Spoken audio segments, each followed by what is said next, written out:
Hello and welcome. We are about to embark on an extraordinary journey into the very heart of the African continent, to a land of immense beauty, staggering biodiversity, and profound cultural depth. This is the Democratic Republic of the Congo, a nation pulsating with life, a world waiting to be discovered. For too long, its stories have been whispered in tones of conflict, but today we shall see it through a different lens.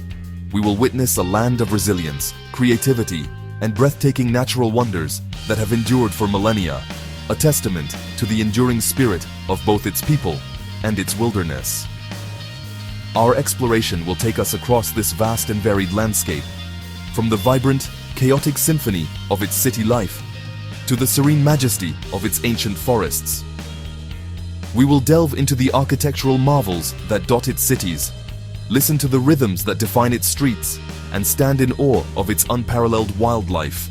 We will travel along its mighty river, taste the rich flavors of its traditional food, and witness the creative spirit of its people. This is not just a tour, it is an immersion into a world that is at once ancient and modern, challenging and deeply rewarding. So, I invite you now to join me, to set aside preconceptions and open your senses to the sheer spectacle of it all. Come with us as we experience the incredible diversity and untamed beauty of the Democratic Republic of the Congo. This is a journey to understand a place of profound importance to our planet, a place of hidden gems and unforgettable encounters. Let us begin. Our journey begins here, in the Eastern Highlands, at a place of primal power and staggering antiquity.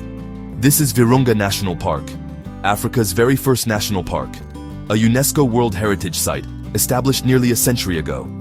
It is a landscape forged by fire and time, a mosaic of volcanic peaks, sprawling savannas, and dense tropical rainforests. The air here feels ancient, filled with the whispers of countless generations of life. It is more than just a protected area.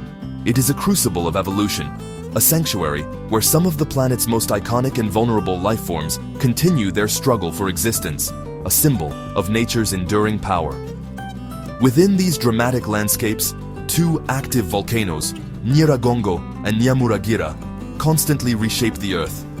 By night, the crater of Nyiragongo glows with an otherworldly incandescence, home to the world's largest lava lake, a window into the very core of our planet. Climbing its slopes is a pilgrimage, a strenuous but profoundly rewarding trek that culminates in a view of Earth's raw creative force.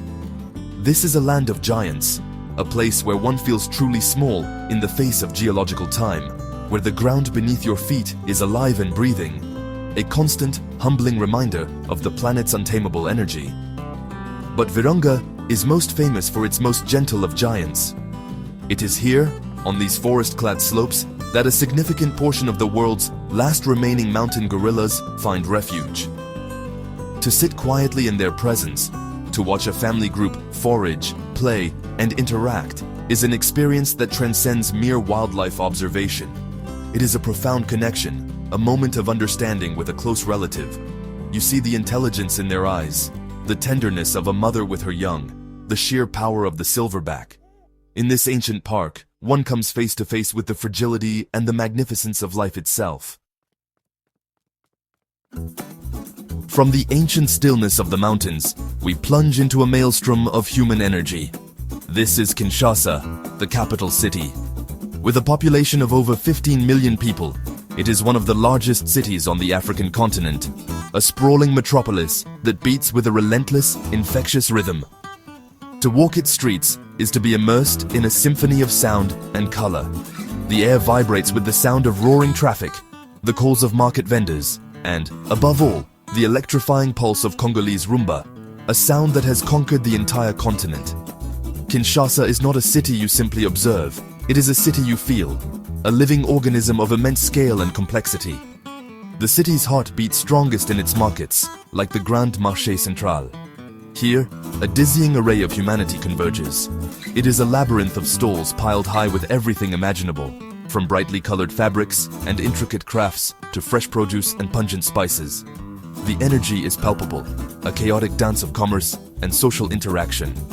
And as day turns to night, Kinshasa transforms.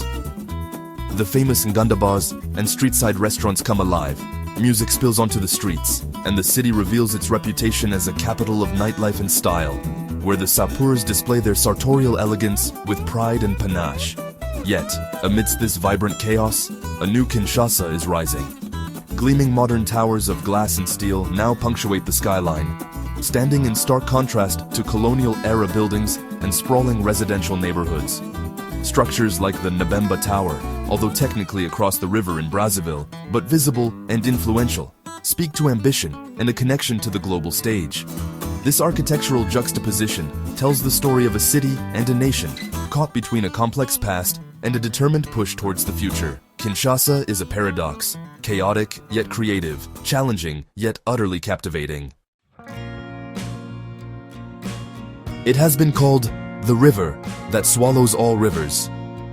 The Congo. Second only to the Amazon in volume and the Nile in length on this continent, it is more than a body of water. It is the nation's artery, its soul. Its vast, sweeping curves have shaped the land and the lives of the people for millennia. From its source in the highlands near the Zambian border, it carves a path through the heart of Africa, a colossal, meandering highway of water that nourishes the second largest rainforest on Earth. Its sheer scale is difficult to comprehend. In places, it is so wide that one cannot see the opposite bank. To travel upon its waters is to witness life in its most elemental form. Traditional dugout canoes, known as pirogues, ply the same routes as large, heavily laden riverboats that serve as floating villages, transporting people, goods, and livestock between distant communities. These journeys can last for weeks, a slow, hypnotic passage through an ever-changing landscape. Along the banks, life unfolds at the river's pace. Fishing villages appear out of the dense green, children wave from the shore, and the daily rhythms of washing, trading, and sustenance are tied inextricably to the rise and fall of the water. The river is a source of life, but it also holds immense, untamed power. Further downstream, the water quickens, churning into a series of rapids known as the Livingstone Falls. Here, the river drops nearly 300 meters in a series of cataracts, making this stretch of the Congo the most powerful and unnavigable river section on the planet. It is a raw display of hydrological force, a barrier that has historically isolated the coast from the interior. This mighty river is both a unifier and a divider, a source of sustenance and a force of nature that commands absolute respect. Just outside the clamor of Kinshasa lies a haven of tranquility, a place dedicated to a remarkable and endangered primate. This is Lola ya Bonobo, which means paradise for bonobos in Lingala. It's actually the world's only sanctuary for orphaned bonobos, and honestly, it represents a real beacon of hope.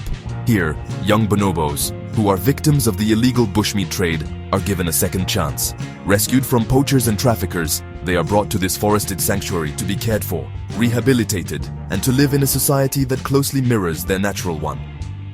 It is a place of healing, not just for the animals, but also for the people who visit. Bonobos are our closest living relatives, sharing about 98.7% of our DNA, yet they are quite different from their more famous cousins, the chimpanzees. They are known for their peaceful, matriarchal, and famously empathic societies. Conflict is often resolved not through aggression, but through complex social bonding and reconciliation. To observe them here, in this semi-wild environment, is to get a glimpse into an alternative primate society, one governed by cooperation and compassion. Watching them play, groom, and communicate with one another is a deeply moving experience, and honestly, it's a lesson in social harmony. The work done at Lola ya Bonobo extends far beyond just caring for the orphans. It is a center for education and conservation, teaching local communities and international visitors about the importance of protecting these unique animals and their rainforest home. The ultimate goal is rewilding, returning bonobos to a protected wild habitat where they can live freely. By visiting, you are not just having a unique wildlife encounter, you are directly supporting a critical conservation effort, helping to ensure that these intelligent, gentle apes have a future in the forests of the Congo. We now travel west of the capital, drawn by a sound that grows from a distant rumble to, honestly, a deafening roar. This is the sound of the Zongo Falls. Here, the Nkizi River, a tributary of the Great Congo, plunges dramatically over a series of sandstone cliffs, creating a spectacle of raw, natural power. The water cascades more than 65 meters into a misty canyon below, sending plumes of spray high into the air, which sustain a pocket of lush, green rainforest. For nature lovers and those seeking an escape from the city, Zongo is a popular and, well, breathtaking destination. The journey to the falls is an adventure in itself, a passage through rolling hills, small villages and plantations, but nothing prepares you for the moment you first lay eyes on the cascade. The sheer volume of water, especially during the rainy season, is immense. It is a place that engages all the senses. The thunderous sound that vibrates through your chest, the cool mist on your skin, the earthy smell of the wet forest, and the stunning visual of the white water crashing against the dark rock. It is a powerful reminder of the beauty that is born from natural forces. Visitors can descend a long staircase into the gorge to feel the full force of the falls from below, standing in the heart of the spray. It's a place for contemplation, a spot to sit and marvel at the relentless flow of water that has been carving this landscape for eons. For the more adventurous, the surrounding area offers opportunities for hiking and exploring the rich biodiversity of the small rainforest that thrives in the waterfall's microclimate. Zongo Falls is a perfect example of the DRC's hidden natural treasures, a place of immense beauty and invigorating power. No exploration of a culture is complete without experiencing its flavors. Congolese cuisine is rich, hearty, and deeply connected to the bounty of the land. At its heart is a national dish that is beloved across the country, Moambe chicken. The name comes from the word for 8, referring to the 8 ingredients traditionally used. Chicken is slow cooked in a rich, creamy sauce made from the pericarp of palm nuts, creating a dish that is savory, slightly sweet, and utterly delicious. It is often served with rice, saka-saka, and pili-pili, a fiery chili sauce for those who like a bit of heat. A constant companion to almost every meal is fufu, a starchy, dough-like ball made from cassava flour, plantains, or yams. It is the perfect vessel for soaking up the generous sauces and stews that are central to Congolese cooking. Another staple is saka-saka, also known as pondu, made from finely pounded cassava leaves. The leaves are stewed for hours with palm oil, onions, and sometimes fish or ground nuts, transforming them into a flavorful, nutrient-rich green dish that is a cornerstone of the diet. These are not just meals, they are communal experiences, often shared from a single large bowl. The culinary adventure continues on the streets, especially in the cities. Here, you will find an abundance of delicious street food. There are grilled goat skewers known as kamundale, sizzling over charcoal braziers, filling the air with an irresistible aroma. You can find fried plantains, roasted corn, and beignets, small, sweet donuts perfect for a quick snack. The street food culture is a vibrant and essential part of daily life, offering a direct and affordable taste of the nation's palate. To eat here is to partake in a tradition that is both nourishing and deeply social. The soul of the Congo finds its expression not only in music and flavor, but also in the hands of its artists. The artistic traditions here are ancient and incredibly diverse, reflecting the hundreds of different ethnic groups within the country's borders. For centuries, artisans have carved powerful wooden masks and statues, objects that are not merely decorative, but are imbued with spiritual and ceremonial significance. Each shape, each line, each material tells a story, connecting the present with the world of ancestors and spirits. The stylized masks of the Pende, the serene figures of the Luba, they are masterpieces of abstract and figurative art. This artistic legacy continues to thrive in contemporary forms. In Kinshasa, the Académie des Beaux-Arts is a crucible of creativity where a new generation of artists is reinterpreting tradition and responding to the realities of modern life. Painters like Sherry Samba and Bodizisek Kingelez have gained international acclaim for their vibrant, narrative-driven works that comment on politics, society, and daily existence. Their art is bold, colorful, and unflinchingly honest, providing a powerful visual commentary on the Congolese experience, a form of storytelling that transcends language. The nation's architecture tells a similar story of history and identity. Throughout the country, you can find the fading elegance of Belgian colonial buildings, with their wide verandas and high ceilings, standing as reminders of a complex past. In contrast, you see the monumental structures of the Mobutu era, such as the Grand Palais du Peuple, built to project an image of national power and prestige. And now, as we have seen, a new layer is being added with modern high-rises. This architectural landscape, a mixture of decay, grandeur, and renewal, is a physical timeline of the nation's turbulent and fascinating journey. Our journey through the Democratic Republic of the Congo is drawing to a close. We have witnessed but a fraction of what this immense and complex nation has to offer. From the ancient volcanoes of Virunga to the vibrant pulse of Kinshasa, from the gentle bonobos to the thunderous power of Zongo Falls. It is a land of stunning contrasts, of profound natural beauty and irrepressible human creativity. The DRC challenges perceptions and rewards the adventurous visitor with experiences that are raw, authentic, and deeply memorable. It is a destination that truly gets under your skin and stays with you long after you have left. Perhaps this glimpse into its world has sparked a sense of curiosity, an urge to see it for yourself.